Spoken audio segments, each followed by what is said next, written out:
तस्वीरों में दिखाई दे रही ये मासूम 2 साल की बच्ची है जो अपनी मां से करीब 11 दिन पहले जुदा हो गई। बेटी के अचानक गायब हो जाने से मां का रो रो कर बुरा हाल है। बिन बेटी के मां ना तो सो पा रही है और ना ही खाना खा पा रही है। परिजन भी लगातार चारों ओर इस बच्चे की तलाश में जुटे हुए हैं, लेकिन कहीं से कोई सुराग नहीं मिल पा रहा है। दरअसल पूरे मामले को सिलसिलेवार तरीके से समझिए। बल्लभगढ़ ऊंचा गांव में रहने वाली एक मां अपनी 2 साल की बेटी को लेकर सेक्टर 30 श्रमिक विहार अपने मायके आई थी, जहां पर वे शाम के करीब 5:30 बजे दूध गर्म कर रही थी और बेटी उसी के आंखों के सामने दरवाजे के बाहर गली में खेल रही थी कि खेलते खेलते बच्ची अचानक से गायब हो गई। और जिस खिलौने से बच्ची खेल रही थी वह खिलौना पास के ही गुजर रहे नहर में मिला, जिससे परिजनों को शक हुआ कि कहीं बेटी खेलते खेलते नहर में तो नहीं गिर गई। जिस पर उन्होंने एनडीआरएफ की सहायता से नहर में बच्ची को खूब खोजा, लेकिन बेटी नहर में नहीं मिली। जिसके बाद परिजनों ने पुलिस में बेटी के गायब होने की एफआईआर दर्ज करवाई, लेकिन 11 दिन बीत जाने के बाद भी पुलिस अभी तक एक मां की नन्ही सी बेटी को खोजने में नाकाम रही है। बेटी का अभी तक कोई भी सुराग नहीं मिल पाया है, जिसके चलते परिजनों ने बच्चे का पता लगाने वाले व्यक्ति को 50,000 का नगद इनाम देने की घोषणा भी की है। मैं वहीं पे मतलब कुछ काम कर रही थी, दूध रख रही थी गर्म करने के लिए। वहाँ पे बच्ची बैठ के खेल रही थी, तो मैंने कुछ देर बाद देखा बच्ची वहाँ पे नहीं। अपनी माई के गई थी, मम्मी के यहाँ पे।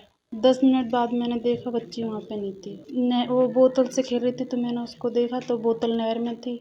नहीं, नहर से तो काफ़ी इधर है, पर वहीं पे खेलती थी बच्ची, थोड़ी नहर से इधर। 2 साल की उम्र है। अभी तक तो किसी के ऊपर शक नहीं है। बस हमारी बच्ची मिल जाए। और वहीं बेटी के ताऊ ने बताया कि वे लगातार पुलिस थाने के चक्कर लगा रही हैं। वहां से भी सिर्फ एक जवाब मिल रहा है कि वे बच्ची को खोज रही हैं। उन्हें अभी तक किसी पर कोई शक भी नहीं है। वहीं उन्होंने पुलिस प्रशासन के कार्य पर भी सवाल उठाए और प्रशासन से मामले में त्वरित कार्रवाई की मांग की। 2 साल की लड़की है, मेरे भाई की छोटे की जी। वो आज 11वां दिन है, 11 दिन से लापता है। पुलिस प्रशासन को हमने शिकायत दे रखी है, लेकिन प्रशासन की तरफ से कोई कार्रवाई नहीं हुई और झूठे दिलासे दे के भेज देते हैं हमको। आज 11वां दिन है, ना कोई और एनजीओ ना कोई पुलिस प्रशासन। तो कहाँ से लापता हुई है बच्ची? ये अपने मामा के यहाँ से हुई है, फरीदाबाद सेक्टर 30 श्रमिक विहार मकान नंबर 604। नहीं, वो पूरी एनडीआरएफ की टीम और बाकी गोताखोरों के साथ ढूंढ ली है। अगर वहाँ पे होती तो मिलती। क्या लगता है आपको, बच्चे को किसी ने किडनैप किया है? हाँ, लापता है बच्चा। सब यही बोल रहे हैं कि अगर नहर में गिरती बच्ची कहीं ना कहीं तो मिलती। शक ऐसे तो नहीं है, पर लेकिन जैसे बच्चे गायब हो रहे हैं और भी हम जैसे ढूंढ रहे हैं, तो फरीदाबाद से 7-8 लड़कियां और 2-3 लड़के भी गायब हैं।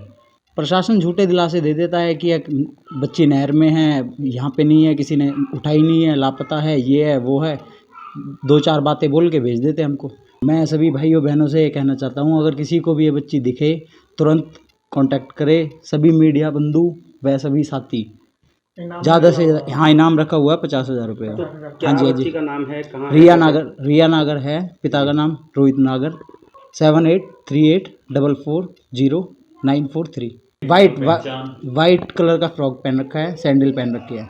पहचान एक वो पहन रखा है ओम का वो लॉकेट।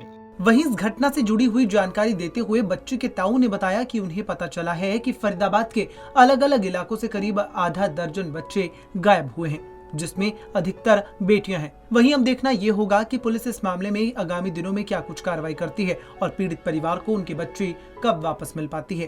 पंजाब केसरी टीवी के लिए फरीदाबाद से सुधीर शर्मा की रिपोर्ट।